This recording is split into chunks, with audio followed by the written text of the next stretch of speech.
श्री सुखदेव जी महाराज वर्णन करते हैं, बराबर इनके यहाँ पर उत्सव मनाए जाते रहे। बड़े दिनों के बाद में नंद बाबा को याद आई, अरे भैया बहुत समय बीत गयो, हमें तो कर जमा करना था और हमने कर जमा नहीं कर पाया। गोपान गोकुल रक्षाया निरूप्य मथुरां गतः नंदः कंसस्य वार्षिक्यं करम दातुं कुरुद्वः। नंद बाबा को ध्यान आया कि हमें तो मथुरा जाकर कंस के यहां पर कर जमा करना है। जैसे अभी अभी 31 मार्च निकली ना, हम लोग टैक्स जमा करते हैं साल भर का, ऐसे ही ये परंपरा बड़ी पुरानी है। जो प्रजा होती है वो अपने राजा को कुछ ना कुछ अपनी कमाई में से हिस्सा देती है, जिसको कर कहा जाता है, अंग्रेजी में जिसको टैक्स कहा जाता है। नंद बाबा ने ब्रजवासियों से कही कि भैया ये घर तुम्हारो, ये लालऊ तुम्हारो, हमें तो कछु जरूरी काम थे मथुरा जानो पड़ेगो, हमें कंस के यहाँ कर जमा करने जानो पड़ेगो। सो भैया तुम प्रेम ते ये उत्सव मनाओ और हम कर जमा करके वापस फिर आते हैं। नंद बाबा ने पूरे ब्रज से कर इकट्ठा किया और सीधे पहुंच गए मथुरा में। अब आपको लेकर चलते हैं मथुरा की ओर। वहां देखो कि कंस मामा के क्या हालचाल है। तो कंस मामा कथा अभी हम बाद में सुनेंगे, उसके पहले नंद बाबा ने पहले तो कंस के यहाँ कर जमा किया और कर जमा करने के बाद में सीधे अपने मित्र वसुदेव जी के यहां पर नंद बाबा पहुंच गए। कारागृह में जिनके मित्र बंद हैं, आज अपने मित्र का हालचाल पूछने के लिए पहुंचे।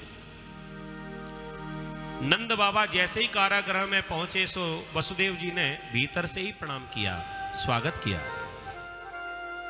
दोनों मित्र एक दूसरे का हालचाल पूछने लगे। धीरज धर्म मित्र और नारी आपत्काल परखिए।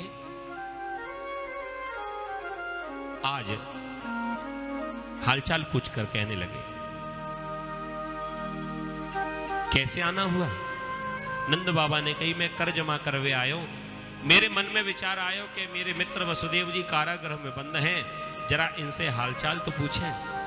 नंद बाबा ने तुरंत ही प्रश्न किया, मैंने ये सुना है कि देवकी के पुत्र तो बहुत सारे हुए, लेकिन इस दुष्ट ने सभी को मार दिया, क्या ये बात सारी सच्ची है?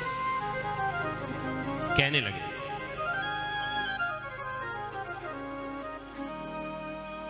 अहोते देवकी पुत्र कंसेन बहवो हतः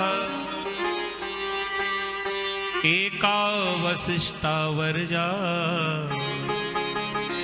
कन्या शापि दिवं गता। अहोते देवकी पुत्र कंसेन बहवो हतः। मैंने तो ये सुना है कि देवकी के पुत्र तो बहुत सारे हुए, लेकिन उस दुष्ट ने कंस ने सभी को मार दियो, और हमने तो यहां तक सुनो कि एक कन्या का भी जन्म हुआ,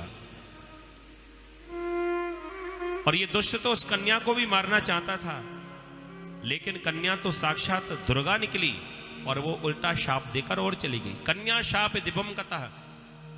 ये बातें हमने मात्र सुनी हुई है, अब ये बताओ कि यहां में सच्चाई कितनी है?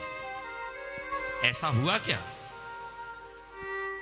नंद बाबा की बातों को सुनकर वसुदेव जी को बड़ा कष्ट हुआ, और क्यों ना हो, जिन माता पिता के सामने जिन बालकों की हत्या कर दी गई हो, वो माता पिता दुखी नहीं होंगे तो क्या हो? और फिर कोई उनकी चर्चा करने लग जाए, मरे हुए पुत्रों की कोई चर्चा प्रारंभ कर दे तो और ज्यादा कष्ट। वसुदेव जी महाराज बड़े समझदार थे। नंद बाबा ने जब पूछा कि तुम्हारे पुत्रों को कंस ने मार दिया, ये बात सही है? उत्तर तो नहीं दिया, पलटकर देखा कि देवकी सुन तो नहीं रही है। ये और पति और पत्नी का प्रेम है। कहीं बालकों की चर्चा सुनकर देवकी रोने ना लग जाए, कहीं हमारी चर्चा सुनकर उसे कहीं कष्ट ना हो जाए। सो पलट कर देखा, देवकी की आंखों से झरझर आंसू बह रहे। अरे वो मां चैन से कैसे रह पाएगी जिन बालकों के ऐसी दुर्दशा अपने आंखों से देख चुकी हो। वो दुष्ट ने आकर छोटे छोटे नवजात बालकों को और दीवाल में खींच कर देकर मारा। कैसा वो दृश्य होगा। और माता पिता ने उसको देखा। नंद बाबा के प्रश्न का उत्तर नहीं दिया। सोचा कि उत्तर दूंगा तो फिर कोई ना कोई और प्रश्न करेंगे, इसलिए नंद बाबा की बात को काटते हुए इन्होंने अपना प्रश्न रख दिया। अरे नंदराय जी, ये सारी बातों को छोड़िए, आप तो ये बताइए कि आपका यहां आगमन कैसे हो गया। नंद बाबा कहने लगे कि हम कर जमा करने आए थे, बताया तो। वसुदेव जी कहने लगे, यदि आपने कर जमा कर लिया हो तो आप अपने घर वापस लौट जाओ। करो वे वार्षिको दत्तौ रागे दृष्टा वयं च नेयं स्थेयं बहुतिथुं संतपाता।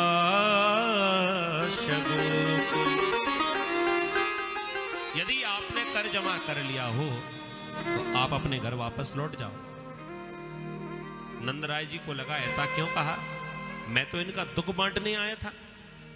हमें लगता है कि हमारो आए वो इनको अच्छो ना लगो। वसुदेव जी महाराज ने तुरंत बात को वहीं साफ भी किया। अरे नंदराय जी, मेरे कहवे को अर्थ ये है कि जल्दी से जल्दी आप अपने घर वापस लौट जाओ, क्योंकि मेरो गणित, मेरो ज्योतिष ये कहे कि आपके गोकुल में कछु ना कछु उत्पात है बेवारो। नेयम स्तेयम बहुतितम संतुत्पाताश्च गोकुले। आपके यहां कुछ ना कुछ उत्पात होने वाला है, समय ठीक नहीं है, इसलिए जल्दी वापस लौट जाओ। नंदराय जी को तो वहां से वापस कर दियो और पलट के देखा तो देवकी आंखों से झरझर आंसू बहा रही हैं, अपने पुत्र की याद कर रही है। वसुदेव जी महाराज जाकर अपनी पत्नी को मनाने लगे, बहलाने लगे।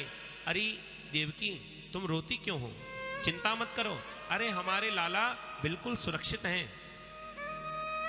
तुमको मालूम है ना अपने लाला वहां नंदराय जी के यहां, तभी तो मैंने उनको वापस भेजा। लेकिन मां का हृदय कितना भी समझाओ, लेकिन अपने लाल की याद करते हुए आंखों से आंसू थमे नहीं, बराबर रोती जा रही है। वसुदेव जी ने पूछा कि आखिर बात क्या है।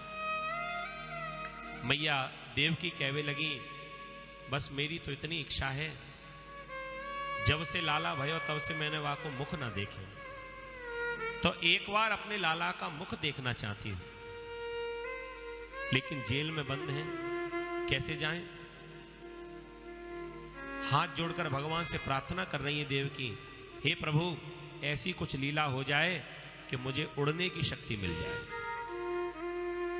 और सीधे जाकर अपने लाला को दर्शन दूर से करके आऊंगी, जरा देखूं तो कि वो यशोदा व लाला को कैसे रखती है। ये मां के हृदय की बात।